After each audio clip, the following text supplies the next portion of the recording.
What's up, fellow gamers? Phreak here. I'm a game designer on the Summoner's Rift team. We are the team largely responsible for the patch notes you see every couple of weeks. Here to talk about patch 13.18 as it comes out.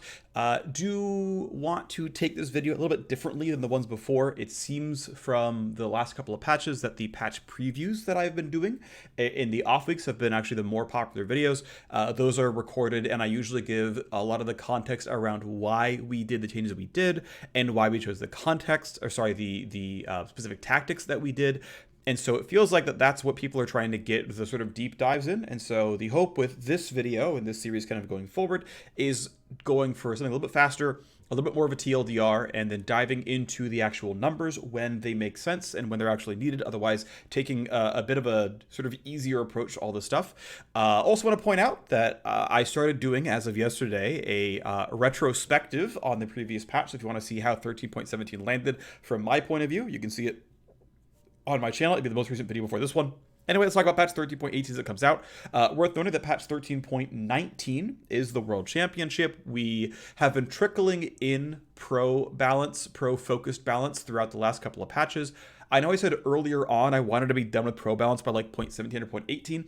Ultimately, though, other stuff came up that we thought was more valuable, that, we want to serve the game that all of you are playing first, and then shipping in pro bounce when there is time. It's always been rough because we have very, very limited pro data. Only LEC played on 13.15, so we have LEC's opinion on Ivern and no one else's opinion on Ivern. How valuable is that? We've got to make the choice, right?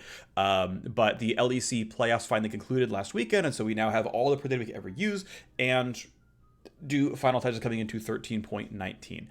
Either way, let's talk about what is in this patch. There are some follow-up changes off of some of the systems updates we had in the previous patch, Spear of Shojin being a primary winner. Also identifying that Stormrazor is under the bar, and a bunch of other changes. We'll talk about them in the individual context themselves. There's not much of a reason to go over the intro here, and so I won't. All right, first thing first, Briar is coming out on the 13th, so get ready. That's going to be exciting, going to be very, very fun. Briar's coming out. I will say I am very, very bad at playing Briar. I've played as her a couple of times, and I fed my ass off each time. My prediction is that Briar is going to have actually top 3 lowest launch win rates of any champ in history of League of Legends. I think... sorry, I'll clarify. Day one win rate. Top 3 lowest day 1 win rates in the history of League of Legends. I think that she is so unique to play that people will just incredibly turbo feed, and then they will learn, and she's going to be, probably reasonably strong and whatnot. But that's my prediction. I think, we'll see what happens, but I think it's going to be funny watching the data come in the very near future. Just, it's going to be interesting. Okay. So first, a big set of changes here is Bard. I think I gave some context in the previous video, but basically, a game designer on Champions team wanted to strike up a QOL list for Bard to make him feel more exciting to play, make him more interesting, make him just sort of feel more fun, right? Make him more modern. And then, Summoner's Rift team, I ended up being the designer attached to it, had oversight and, gave guidance on what kind of win rate, magnitude we're allowed to have. We had a member of gameplay analysis team, GAT, who are high level players, including one who's actually just like I think GM Bard player. And it's like, okay, well, what do we think the win rate magnitude is of these changes? How much magnitude of win rate are we willing to give to players here? Because, win rate is a decent surrogate for actual power. Because at the end of the day, like, what you see in the games, functionally just turns into, did you win or did you lose? Obviously, there's experience in the middle, but, did you win or did you lose is the end result for every player. And, sort of guidance here. And then we landed on these changes with this much magnitude. And so I want to kind of talk about these in individual sections here. So first off, this is a very, very small change. It's easily sub 1% win rate, I think, in isolation. This only matters, right, if you don't get into combat and then, drop the out of combat move speed. And this only matters if you get more than 5 chimes, or it only matters if you get more than 5 chimes in an individual, like, trip around the map. This will certainly happen some, like this will matter. I'm certainly not a Bard expert myself. That's what GAT is for. They know the champions better than I do. I'm not a big Bard player, so I couldn't tell you, but people who are Bard experts are like, well, here's what I think. They were chiming in with how much power they think this is. And so, had some insight there. And it's like, this is, sub 1% win rate, but like it's obviously power. It's just, I don't think it's a ton of power. The next change is the fact that you get 2 charges before its cooldown is up. This is still pretty much a strict buff. 2 charges, 18-second cooldown. Obviously the first one comes down at the same time. Second one comes down clearly faster. Third one comes down clearly faster. Fourth one, I think, also comes down clearly faster. And then if you ever are like running on the map, accruing ammo, well, we've reset back to I get 2 charges when the other version would have had 1. And obviously we have more shrines. So this is, to be clear, a strict buff. And in my opinion, the only really large buff on the change list. Like, this is power, but not very much. This is power, but not very much. This is actually a lot of power, right? And this definitely does matter. You can get your shrines much more quickly, and you can use them. And obviously, this definitely matters, right? This is actually obvious power. This is, I think, objectively a nerf. Obviously, after level 13, with even just your spell thieves, is going to be a buff. But this is the one thing I actually ran math on, and it's really not a very big change. It's not power, I should say. So this is how much move speed Bard W provides, and I want to be clear, this is actually somewhat fake, because I'm interpolating level 1 to level 18, accounting for his expected 4-item build, which includes Chempunk Putrefier, and keep in mind, like, that item is like completed in something like under 10% of games, and I'm using this target ability power mark right here, and interpolating between this and level 1. Now, of course, I'm using Spell Thieves and Shard of True Ice, and it, kind of caps that around here. But then it, keeps going, and it's like, well, are you really getting your Amp Tome yet? And maybe the answer is yes, but Bard's primary build is pure tank. It's a Locket, it's Dead Man's Plate. Redemption comes in as often as Putrefier comes in. Like, the champ doesn't really build much ability power. Even his stat shards, it's attack speed and then like armor and stuff like this, right? So this champion really doesn't get a lot of ability power in conventional builds, and so this AP ratio and scaling change means the ability is innately buffed after level 13, and just literally just the ability is worse before level 18, but it's up more often, right? And again, it being up more often matters, is power, is real, but the ability is literally just worse, except you can cast it more often, right? And the primary thing here is the expectation that this is a very, very lightly anti-elo skew change, where Bard is like a 49% win rate, like low to mid elo champion, like a 51.5% win rate, like D2 plus or Masters plus champion.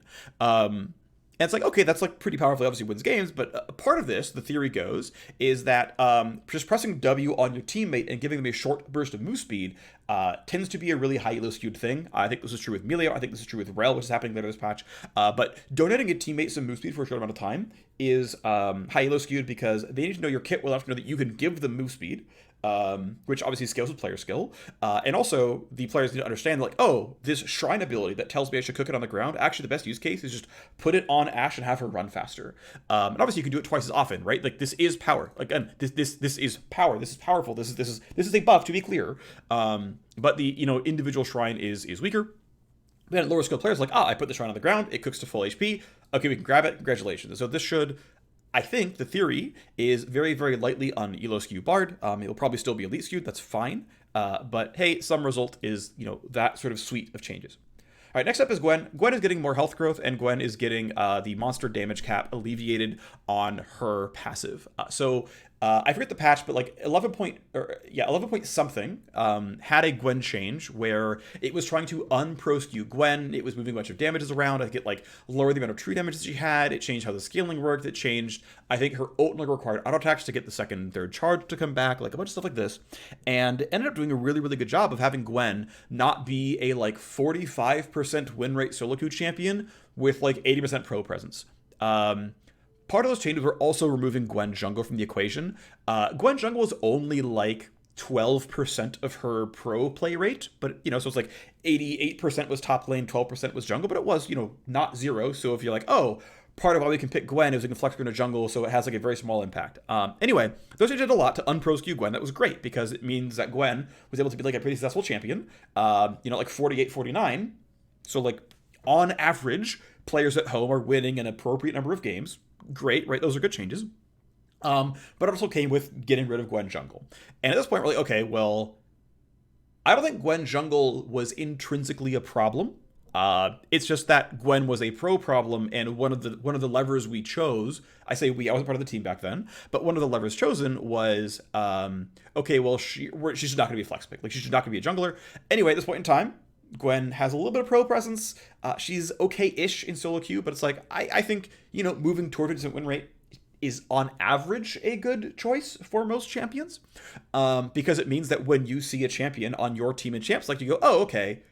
Certainly, if they have high mastery versus low mastery, the actual output of the champion is going to change. But like, oh, cool, I'm not getting trolled because the champion isn't dog shit, right? On average, again, there's like this whole thing I can go into about win rates that like, some amount of win rate is fake, but like, at the end of the day, what you see in champs, like when your teams pick a champion, is the expected value average win rate of this champion. Like that's all you can get.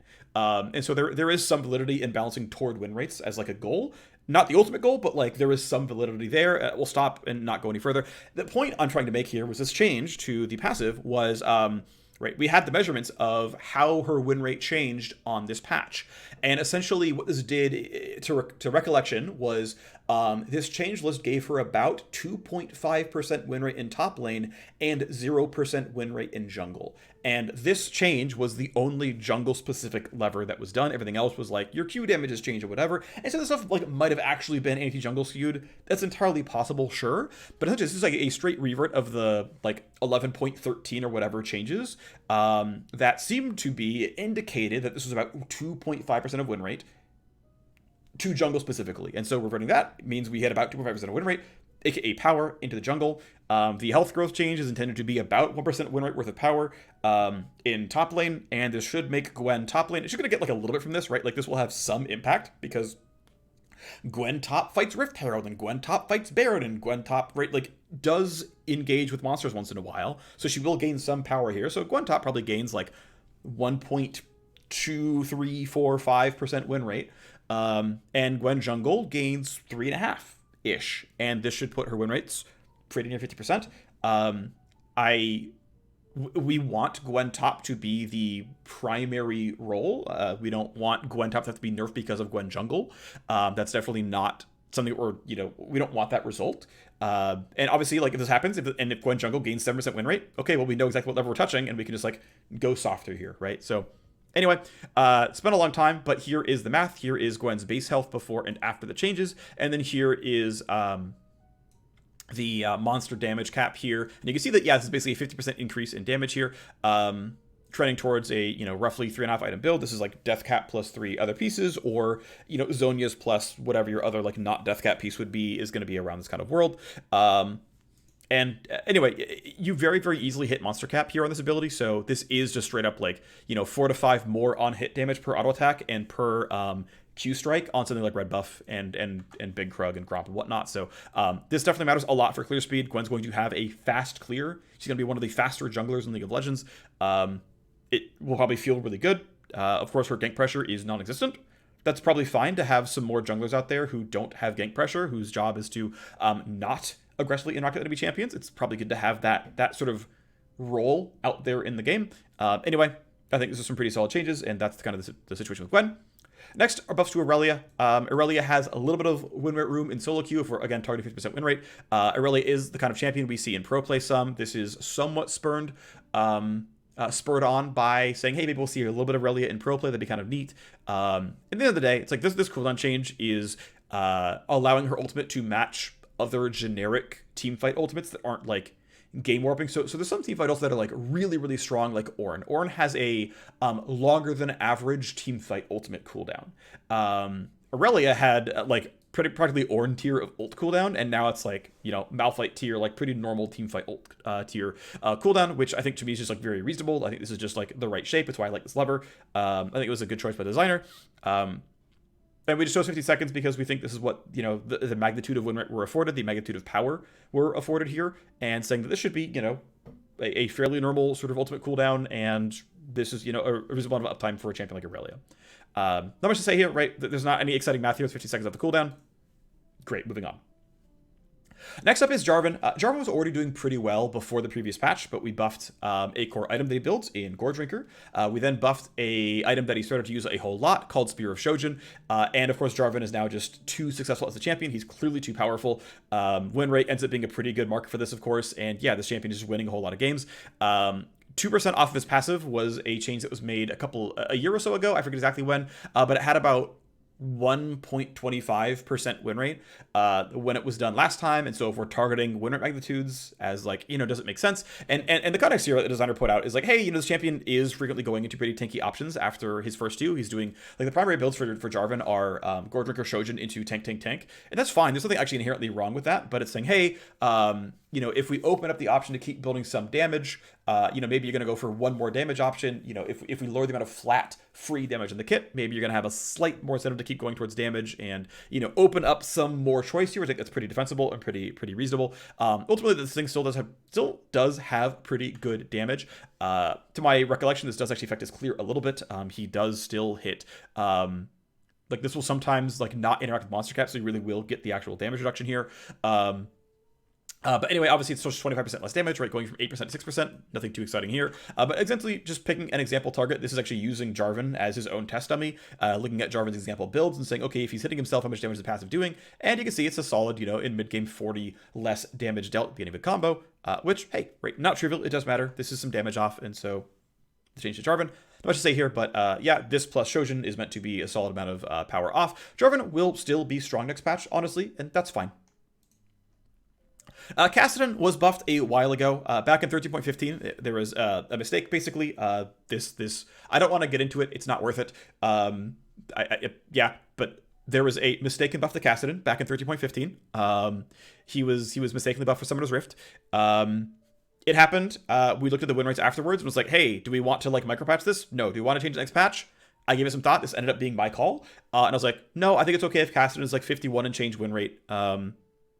Obviously we could go back on it, but I don't feel strongly. It's fine. This was a mistake, but also I'm comfortable with Kassadin's current win rate, so I think it's fine. He's allowed to be here. If we want to revisit Kassadin at some point down the line, okay, right? We can revisit his builds, we can revisit the scaling, we can think of something else, but at this point in time, I think it's okay. Kassadin has some more power on Riftwalk. He has to commit to building ability power, not tank. He has to commit to being on melee range of you. Riftwalk is kind of the core thing of this kit. I think this is all reasonable to do. I think it's a reasonable thing to have some power for Kassadin. And again, his win rate is fine. This champion is functional. So this ended up being a 20% ability power ratio increase, again, back in 13.15, back 6 weeks ago. We're just saying, hey, by the way, this really did happen. In case you missed it, this change did in fact happen. So here was the change, and it's a 20% AP ratio increase on Riftwalk. Okay, moving on. Nexus Kane. So Kane, we had intended to nerf back in 13.17, both blue Kane and red Kane. And the end result was that because the primary nerfs were to W, the damage of W, that is disproportionately a blue Kane skill. And then also Gore Drinker got buffed, and so red Kane didn't actually lose any power, because even though he's doing less damage with his W, just truthfully, right, the 80 ratio is lower, the base damage is lower, he deals less damage as a champion. That's just factually true. He got 100 more health thanks to Gore Drinker, and so it compensated for that entirely. His win rate basically hasn't changed at all. I think it was literally 0.1% win rate change between the patches, and it's okay, well, we intended for red Kane to be nerfed, and so we intend to follow through on that promise and nerf red Kane. And so one thing to note is that red Kane, so there's two things here. I ended up shipping this change. There's two things here with red Kane. So one is red Kane is a very low elo skewed champion. A lot of his power is in gold scaling.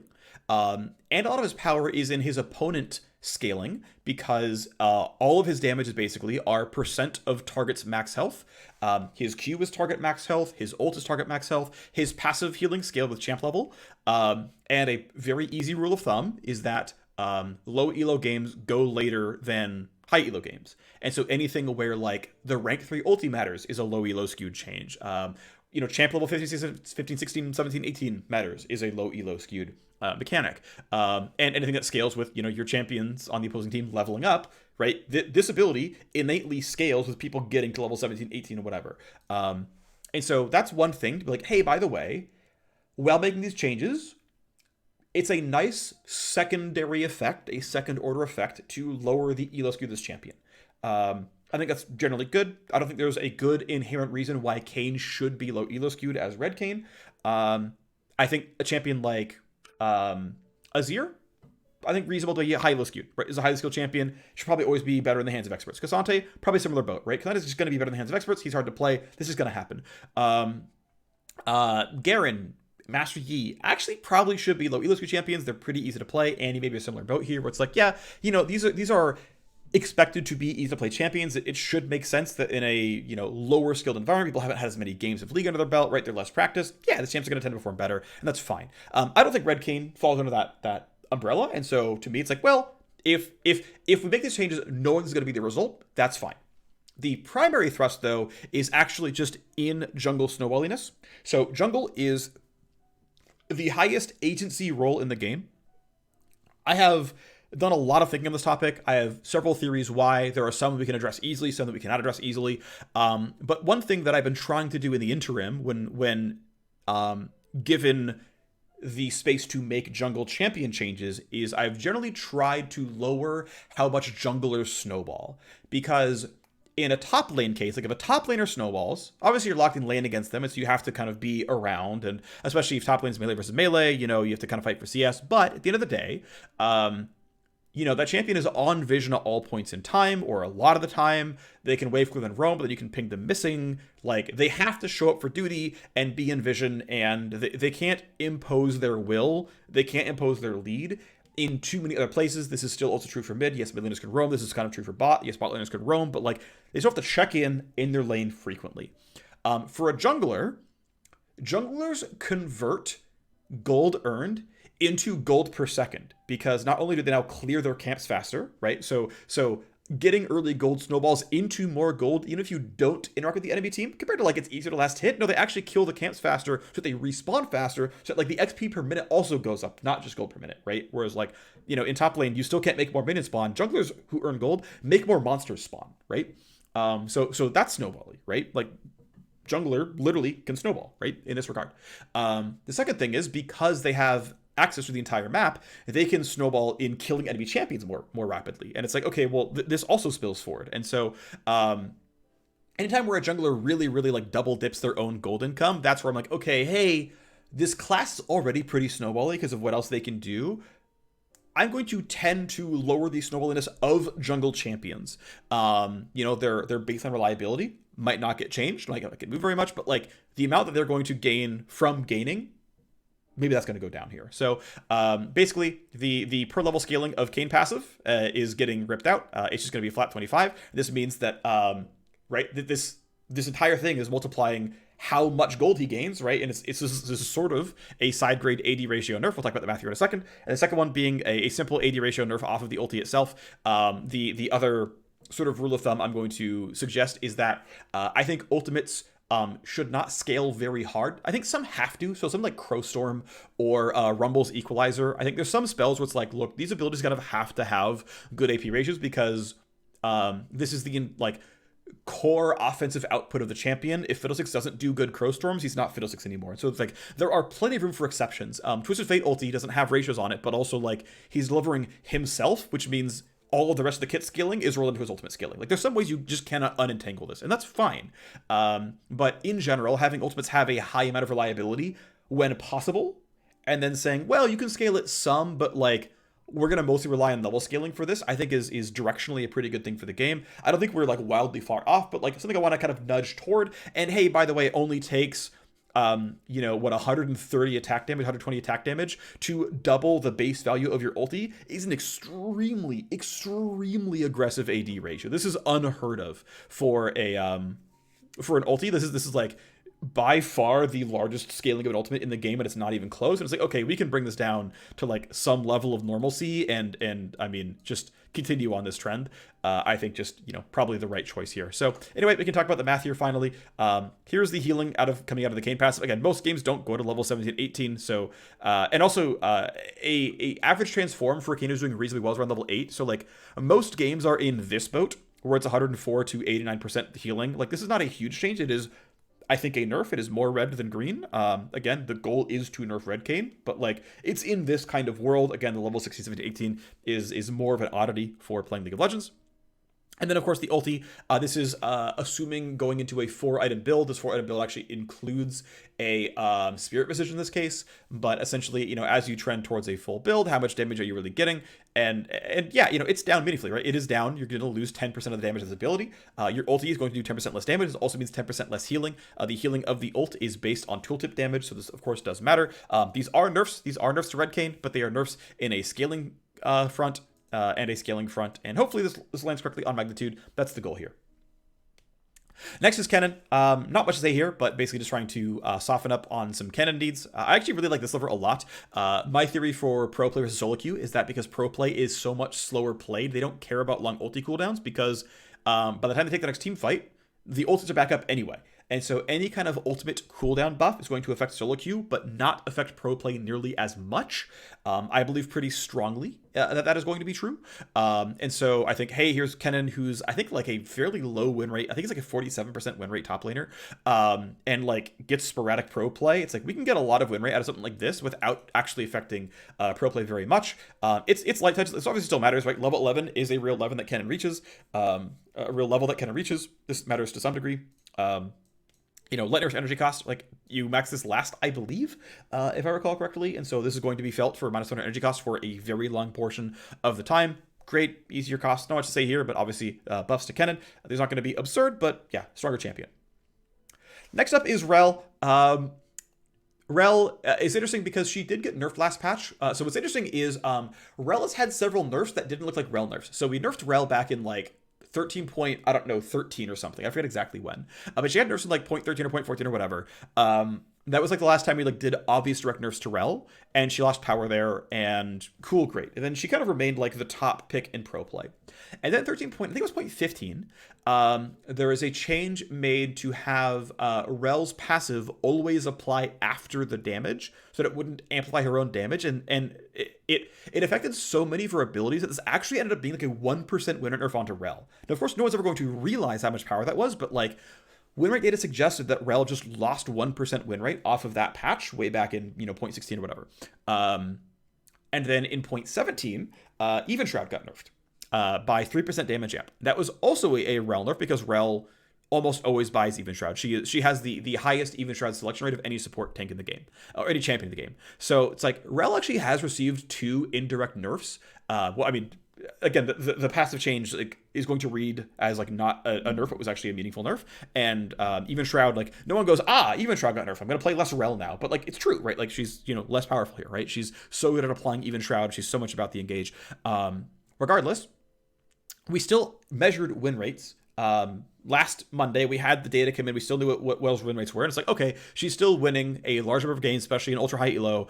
She is the #1 pro play champion right now, especially #1 support. She support jungle flex. Like this champion is clearly, especially if we're doing tuning for worlds. And look, we also care about solo queue power. She's clearly like roughly the best support. Yeah, okay, cool. We can go drop a Rell nerf.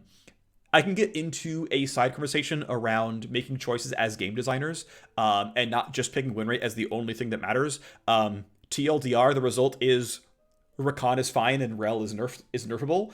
I don't want to take up too much time in this video, but like we're aware that Rakan has a pretty high win rate. We're not nerfing Rakan. We think Rakan is fine. Is the TLDR, but like, yeah, our job as game designers, as a team, is to make choices and not to say, oh, this champion is below 50, we must buff them. This champion is above 50, we must nerf them. No, we're going to make choices here. And our choice is that Rell is deserving of nerfs and Rakan is not. And, moving on from there. And so Rakan will probably be the #1 support at Worlds. Okay. That's fine. Someone has to be #1. And if it's going to be someone, I think Rakan is a totally reasonable champion for this. Anyway, moving forward, Rell is going to get 20% less bonus move speed, as well as giving 20% less bonus move speed to her ally. The way E works is she and her sort of pseudo-targeted ally get a move speed boost. If they're running towards each other or towards an enemy champion, it ramps up towards this number. If they are not doing either of those things, it simply ramps up to this much smaller number. The base move speed at button press is 10%. It then ramps up to this number over the course of, I think it's like 1 or like 1.5 seconds, and the total move speed duration is, I believe, 3. Anyway, yeah, just kind of slowing her down a little bit. I really do think the fact that she donates move speed to her ally is a really big deal here, and so I do think we get actually some pretty significant movement off of this move speed nerf here. And so, yeah, at the end of the day, Rell, through her E passive, has the highest base move speed in League of Legends. Because of all the auto combat move speed, even though it's reduced when in combat, she still ends at 355, which is the highest baseline move speed of any champion. That's, of course, only when she's in horse form, but like, yeah, she runs fast, she gets a bunch of move speed, and that's still true. She's still faster than every other tank support. She's not as nimble as Rakan, but she's certainly very, very fast. That's still true. And yeah, just kind of softening through the counterplay so that she can't just run at you and land stuns nearly as easily, and hopefully it's going to be the correct magnitude. Next is Senna. So Senna is a pretty big change, of course. She no longer reduces her critical strike damage by 8.5%. This means now only Yasuo and Yone have this honor, as far as I can recall. This was added in development because August, her champ designer, was really worried that she was going to be overbearing with crit itemization because of getting a bunch of free crit chance. And in an abundance of caution, gave her a less crit damage modifier on her passive. As time has gone on, Senna does not seem to need this lever. Her crit builds are not very good. They are worse when she's played support, even though they are her common build and played as an AD carry. They still don't seem very dominant there either, and so a very soft lever. And the thing is, like, we have changed champions' crit damage so little, it is hard for us to know the exact magnitude of this kind of change. I have theories, we'll talk about it. I've done some numbers here, but ultimately saying, look, we're going to ship this change and then measure, and if we have to react, we will. Kind of like with Tryndamere, where we had, okay, we did a Tryndamere buff, we gave him attack range, we said, okay, we think it's going to be this much win rate, we're going to compensate some attack damage, you got to hit the win rate magnitude. We got it wrong, to be fair, and then we did a follow-up nerf for Tryndamere in this patch, but similar for Senna, it's like, hey, let's drop this in isolation. We don't think it's going to be that much magnitude. We think we can stomach this win rate gain. Let's see what happens, and then we can kind of follow up afterwards. But, you know, this should, I believe, disproportionately affect AD carry Senna more than support Senna. So let's talk about the numbers themselves. So this is her crit chance, right? And the actual amount of damage that she deals with 100 total AD, because she deals 20% total AD bonus damage on hit. And so, you know, she would go from doing 1.2x to 1.8x, now she goes from 1.2x to 1.95x, which, as we can see, when she's 100% crit chance, is about 8% more auto attack damage. So my very, very rough rule of thumb is for a marksman, 2% more auto attack damage is about 1% win rate.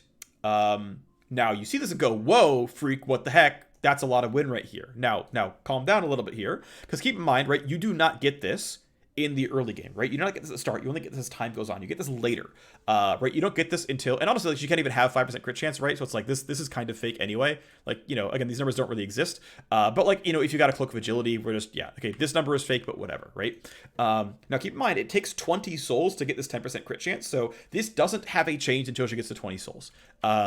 And then she gets to 40 souls, and then she gets to 60 souls, then she gets to 80 souls, and it's like, you know, are you getting 100 souls that often on Senna? I mean, how many are you really getting, right?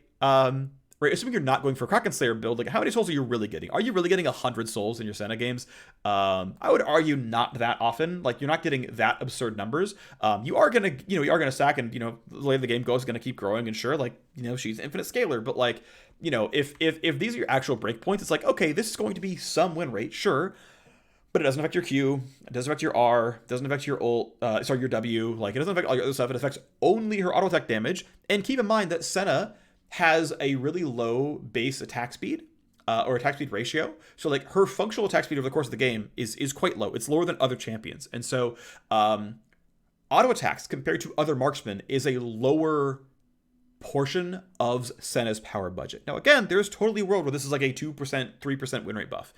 I don't expect it to be, but it's certainly possible, right? But like, the world we most likely live in is that this is like, Senna does 1.5% more total damage in the game, and the end result of that is 0.75% win rate, right? Like, that is a very likely kind of world. Again, we will see. I expect this to buff AD carry Senna more than support Senna, but we will see. We will measure, and, you know, this will, if this is overpowered, it's overpowered for one patch in solo queue. We can nerf it for 13.19. It can be balanced for Worlds. It can be balanced for the rest of the ranked season. Like, you know, I don't believe as a team we should be like, but what if we don't know the win rate magnitude? It's like, cool, it's 14 days with champ is like a little bit strong. Like, it's not the end of the world, right? Okay, moving on. And yeah, you should get to stack during W. That's great. Next is a change to Thresh. This is, of course, a fairly small update. I'm always a fan of having Thresh's soul count matter. I think picking up souls is a cool minigame. It's exciting. It's fun to do. His AP ratios went up on Q and E. The per soul count is back up on the W here. This is a huge change, obviously, but it does make Dark Passage slightly better to rank up since W Max 2nd is his most powerful build. E max 2nd is more popular, but W max 2nd is more powerful. This helps incentivize people to go towards the correct skill order. Pros are ordering the right thing. People in solo queue kind of aren't. And again, like, he's a bit weak right now, right? This isn't like this champion is overbearing by any means, but like, he's a little bit weak. Not by a small amount, but like, or not by a large amount, but it's like, look, I want to put this champion up. You know, I certainly have an eye towards Worlds. We certainly care about like Thresh being, you know, involved as a highly skilled support and highly skilled play. Like, yeah, guess what? It's a pro buff. But this champion is like not going to break any win rate bounds. And yeah, if Thresh is one of the better supports in League of Legends, great. That means supports will tend to gravitate toward high agency champions, which is great because support agency is generally pretty low. So, you know, letting them say, actually, you know, if I want to climb and be high elo support god, Thresh and Rakan and Bard are good. Great, I'm going to play high agency supports and like have agency over the game. I think that's generally a good thing for League of Legends. Is supports having agency over the game, right? Making plays and being cool. This is yeah. I would rather, right? Like, on average, League be about champions like Thresh. Just like, you know, as a very broad stroke, not in every single situation, but like, we really nudge in that direction. It's good. Tryndamere, of course, was overbuffed for the previous patch. We took 4 AD off for his attack range gain. This champion is still doing, of course, too well. So we're going to balance him around the new attack range. And okay, great. So minus health growth, minus base AD. Pretty simple levers here, right? We know what base stats do to champions.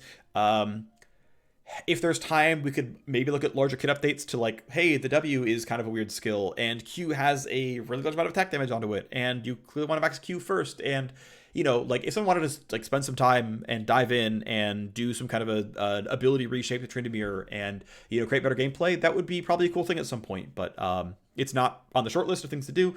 End of the day, right now, it's just like, look, we made a change that we believe in, which is giving Tryndamere some attack range. We want to balance the champion, and so we balance the champion through, you know, really easy known levers. So here's his base health before and after. Here's his total attack damage before and after, accounting for ranking up Q right here at level 2. Not much to say here, right? He's going to have less health, he's going to have less damage. We expect this to put Tryndamere at around 50% win rate, and, you know, move on from there. Next up is Zaya. This is a situation where Zaya certainly is the pro play darling. She is the #1 AD carry in pro play. Also, it's the kind of situation where, hey, win rates are kind of fake. At the end of the day, having a champion who has an ultimate that you know, like a core output is shortcutting counterplay, shortcutting the primary counterplay to this class of champion, right? Hey, my marksman is doing really, really well. Aphelios and Zaya and Kaisa and Ashe and Zeri and whatever. These champions all do a whole bunch of damage. They're going to auto-attack you. And it's like, well, you can't really dodge auto-attacks outside of Zeri, I guess. You know, there's not a lot of context and variance. They don't run out of mana. You can't fight between cooldowns. Like, the autos are always available. They are almost always in range of you. You can't, I mean, you can space them, right? Like, Azir can space an AD carry. Victor and Orianna can space an AD carry. Obviously, Xerath can do this. But, hey, these champions are very reliable. There's not like a lot of in the moment counterplay. And then, oh, by the way, also, if your name is Zaya, you also can't be Dove, right? There's also not the we'll just burst them forehead. You know, you can't pink ward the spear. And so, you know, for a champion who can shortcut the, I would argue, primary AD carry counterplay, Zaya, right?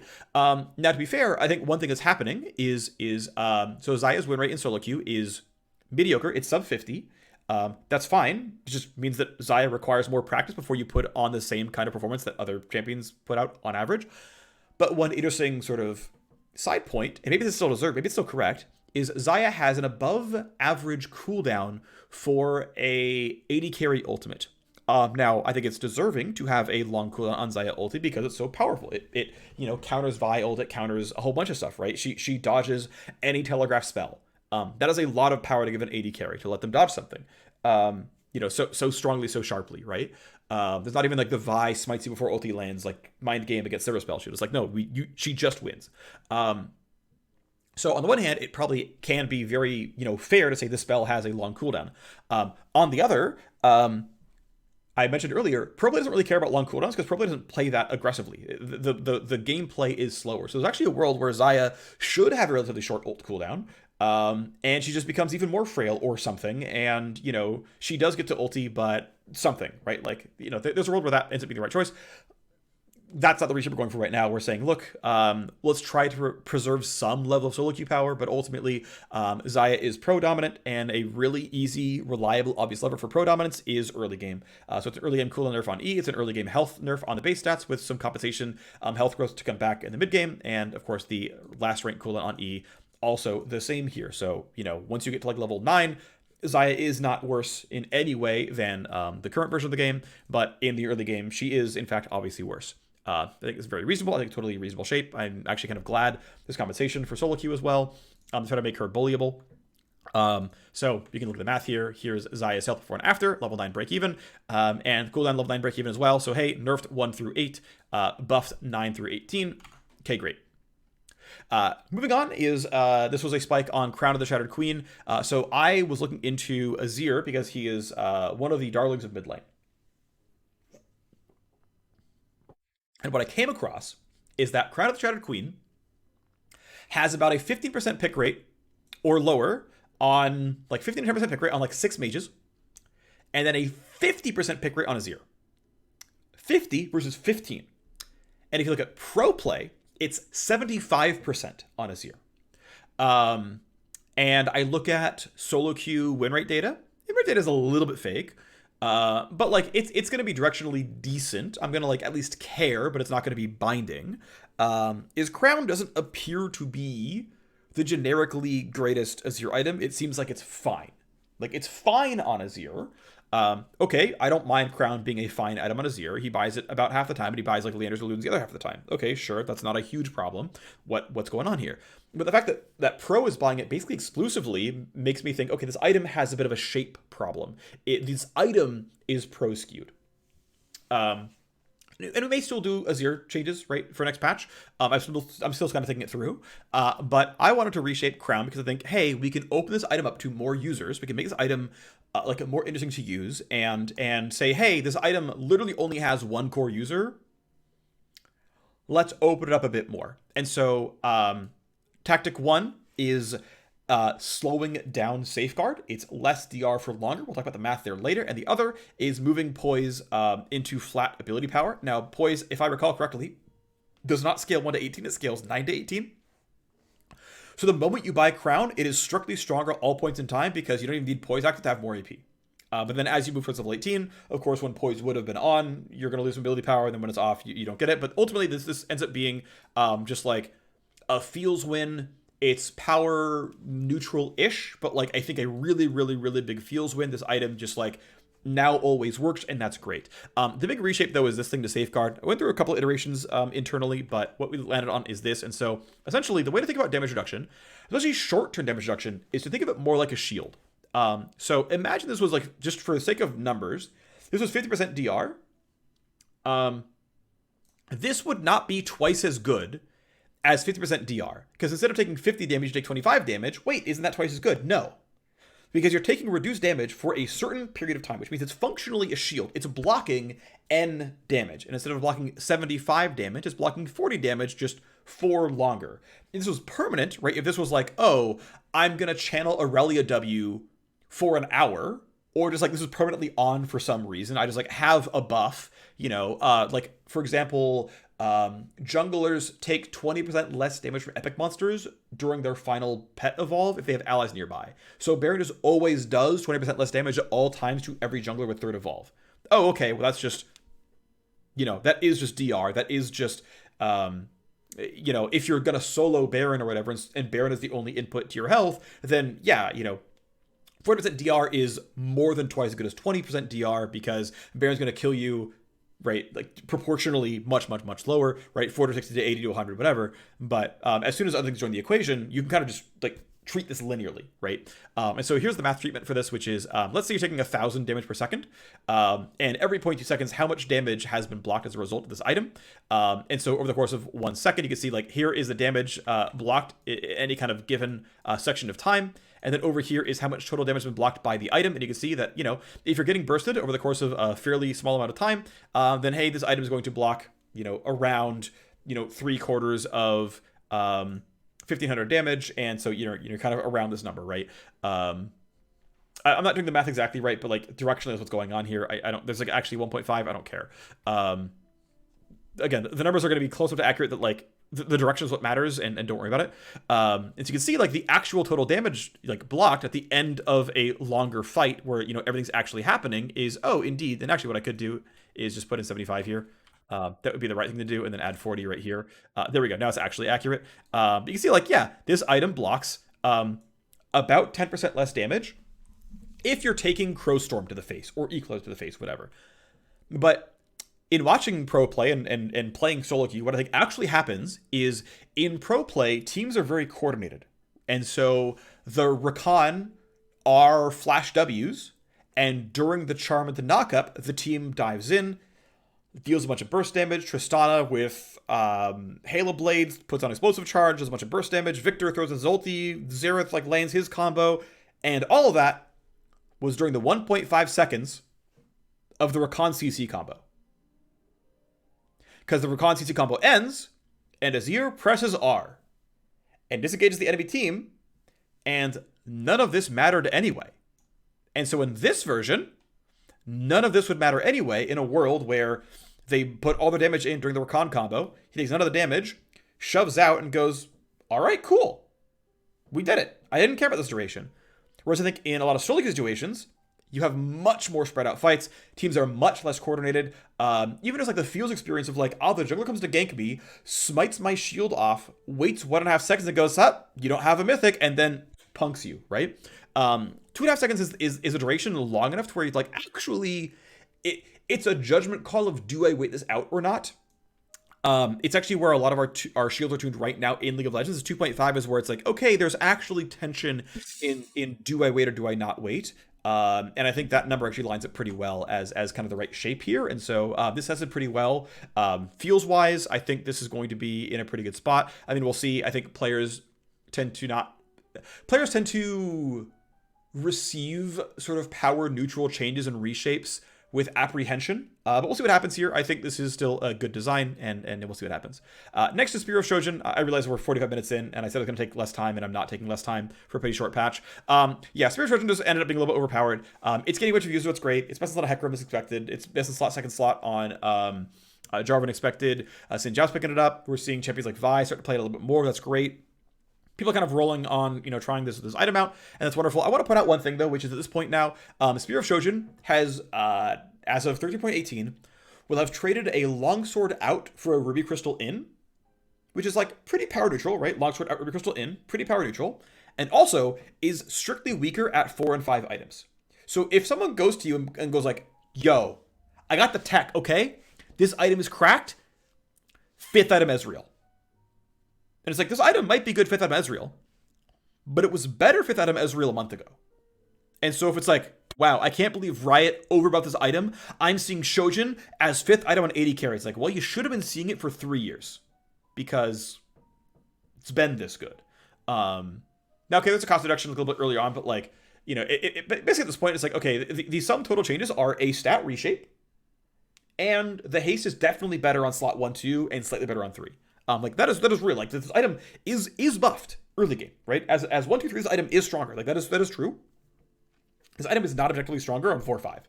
So you want to kind of call that out as like the general reshape. Again, unless you like super would rather have health than AD, which great, right? Like intended users, the ones who want health more than AD. Let's go.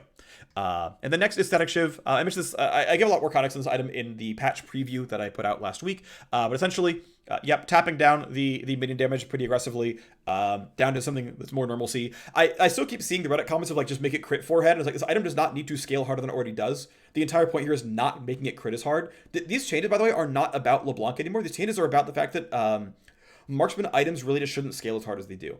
And so lowering the scaling of marksman items generically, and saying that the unique passes are spikes and then they're going to natively fall off as the game outscales the flat value is the shape we want for these kinds of items. but the power level of Shiv as a whole is pretty reasonable, so we'll compensate. Like, this isn't the LeBlanc change where it's like, we need to bind it to crit to make it not a LeBlanc item. Like, AP ratios do that already. That's already what that lever is for. This is, hey, what numbers are appropriate on static Shiv? I made mistakes in finding those numbers earlier on. We're honing in on the more appropriate ones. Great. And then finally, Stormrazor. Stormrazor launched as clearly the best AD carry legendary on the patch it launched on in 13.10, and then, got tuned around a couple of times, got nerfed in 0.11, it got reshaped in 0.12. At this point, the item is kind of weak, and so it's bringing it back up. This ends up being a Caitlyn buff. This ends up being a Jhin buff. We'll monitor both those champions, but we'll see where it goes, but this is probably the more appropriate power level for Stormrazor, which is, of course, a good change. I believe I have some bug fixes in this patch. I want to actually go see if I can find them. Let's see. Orianna, Drake's. Oh, yeah, there's a Drake Iron bug that's got fixed. That's good. Nefiri, Janna icons, Kog'Maw, Jarvan R, stopping unstoppable, mythic components, all out conversion, spell thieves. I'll see if it's there. Herald, Leashable, Chemtech, Drake stuff, Dragon Soul stuff, Lucian R, Ezra W, E, Poppy Drake. Okay, so weird. So the bug fix that I shipped, maybe I shipped it last patch and I didn't read it. That's entirely possible. Either way, I fixed a bug, either this patch or the patch before, where so there's actually two bugs. So one was if Jax leap struck to a ward, you would see Jax if you swept the ward. Like, Jax has his own ward in the brush. He presses Q on it, stands still. You pop Sweeper, and you're like, I can literally see Jax and auto-attack him. Not the word Jax. I mean, you can also see the word, but like, that's a bug. That shouldn't happen, right? Second bug was if you put a regular ward inside of Baron Pit, and the enemy team put a control ward in the Baron Pit, and then Baron spawned and knocked back your ward would be invisible. The Sweeper would not actually reveal your ward. I think it would disable it, but it wouldn't reveal the ward, so you couldn't kill the ward. So I fixed both those bugs at the same time. By diving into one and figuring out the other. So what the bug I was intending to fix was the Jax bug. So there's actually two ways we can create vision bubbles that I know of in League of Legends. So one is a vision bubble on a location. This is things like, I guess Scryer's Bloom is an obvious example, but Hawkshot puts bubbles on location. This is things like Ezreal R as it flies out. This is Lux R, right? A lot of the ultimates that are long range. This is Kog'Maw or before it lands, right? Reveals in a location, a circle around the location. Cool. There's not much you can do about that. I think you can make the circle reveal stealth or not, but it reveals a circle, reveals an area. Cool, great. Nothing to say here. You can also attach a vision bubble to a unit. And this is things like Kog'Maw R lands on you. This is Lee Sin Q and Lee Sin E. Put vision bubbles on units. Scryer's Blooms reveal location, but then also puts a reveal bubble on the unit itself. This is how Sweeper reveals things. Asterisk. No. So the way Sweeper worked is Sweeper, when it saw a ward, said, I see a ward and one that I'm allowed to sweep, right? Because we track which wards are sweepable. And it says, okay, create a 1 unit radius vision bubble around this ward. And this vision bubble should reveal stealth, by the way, because I need to be able to see the ward, obviously, right? So, okay, I need to reveal this location. And then once my sweeper ends, or the ward dies, get rid of the bubble. Delete the bubble when the ward dies, or when the ward moves, or when my sweeper ends. I think there's all 3 conditions. Okay, great. And reveal stealth actually, which means that theoretically, if a colleague could get directly on top of a ward, you would reveal her through her W, because it is a map hack reveal stealth this location, and that's why you can see Jax, right? Because Jax, if he was in that 1 unit radius, and by the way, we can't make a 0 unit radius because then it wouldn't reveal a thing, right? It has to be big enough to actually encompass a unit, so it has to be a 1 unit radius vision bubble. Okay, cool. So, all right, I can convert that. Instead of being a location vision bubble, I can make that a unit vision bubble. And when you have a unit vision bubble, there's actually extra tech. You can say a unit vision bubble, you can tell it to only reveal that unit and not reveal nearby allies. I think you should use this very, very sparingly, because any sufficiently sized vision bubble, right, if it's too small, then you'd units have shadows, but can you see them in fog of war? It can look kind of weird. But also, if it does have a radius, it literally shows revealed Fog of War, and if someone is standing next to like a Xerath ulti, Xerath reveals himself by the way, if you stand next to a Xerath, it reveals the Fog of War. Should you not see the champion standing next to Xerath? Like that kind of makes sense to me, right? Like that maybe that should exist. But oh, okay, we should have the vision bubble spawn on the unit instead of on the location. Okay, we should attach the bubble to the ward and say this bubble should not reveal allies. And I'm like, wait a second. And as I'm looking through the scripting of Sweeper on wards, I see that it has that tech. It has the attached unit tech on the when a ward is moved, right? It's like when a ward gets knocked to the side, and I have this buff on me, delete the old vision bubble, spawn a new vision bubble, and attach it to me. And so I copied that logic over because like, oh, that makes sense, right? Because I can make this bubble not reveal allies. And so I copied that logic over and I put it in the initial one. I just say, okay, when I reveal a ward at any time, just put it on the unit itself and make this not reveal allies. And now it broke Sweeper. I press Sweeper and nothing happens. And I'm like, what? Why? Why is the vision bubble doing literally nothing? What's going on? So I realized we're missing a checkbox. There's a checkbox that says, okay, this vision bubble that is attached to me, that only reveals me, this bubble needs to reveal stealth. Right, of course, it should reveal stealth. The ward is invisible, it should reveal stealth. So, okay, I check the box, I'm like, oh, this is why knockback wards don't do the right thing. That setup was never set up, or at least somehow got broken, that unit attached vision bubble on wards didn't actually reveal stealth. And so it would put a bubble that did functionally nothing on the unit because it couldn't reveal the ward itself.